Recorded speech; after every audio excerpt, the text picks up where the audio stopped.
Amandine, technicienne de laboratoire, Ille-et-Vilaine. Amandine a 32 ans, elle vit en couple avec un enfant d'1 an. Elle est en arrêt depuis le 15 septembre 2021. Voici son témoignage. Lors du premier confinement, j'étais enceinte et en arrêt maladie pour me protéger. Je l'ai plutôt bien vécu. La suite a été tout autre. Les confinements et couvre-feux qui ont suivi ont été une atteinte profonde à ma liberté. Bien sûr, le premier l'était aussi, mais étant enceinte, il m'avait reposée. Lorsque j'ai accouché, mes parents n'ont pas pu venir me voir et plus tard, lorsqu'ils auraient pu, ils ont été bloqués avec le deuxième confinement parce qu'ils habitent loin. Ça a été très dur, notamment en entendant la voix pleine de larmes de ma mère au téléphone. Technicienne de laboratoire, je suis soumise à l'obligation vaccinale, mais dans un établissement non soumis au pass sanitaire. Ce qui signifie que le public que nous recevons peut entrer sans aucune contrainte de test ou de vaccin. En plus, je tiens à préciser que je ne suis en contact direct avec aucun public dans mon travail, d'immenses vitres en plexiglas nous séparent. Je n'ai eu aucun soutien de la part de mes collègues, à de rares exceptions.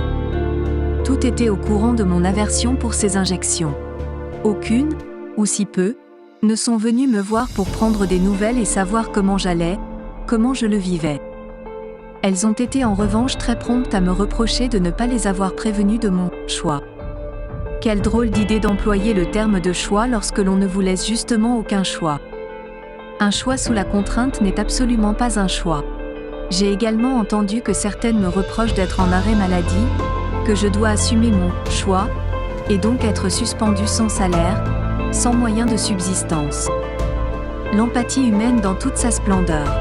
J'ai été très déçue, je suis très déçue. Sous prétexte qu'elles ont fait le choix de se soumettre à une injection en phase 3 clinique, dont on sait pertinemment que les premières phases ont été bâclées, il serait normal que tout le monde l'accepte.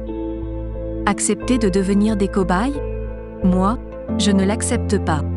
Mais que peut-on attendre de personnes qui ont vacciné leurs enfants pour faciliter leur quotidien et jouir de petits privilèges ? Je ne ferai pas cette injection pour les raisons suivantes.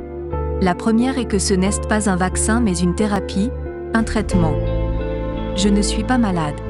L'obligation vaccinale directe ou déguisée, par le pass, est un viol de l'intégrité physique et psychologique.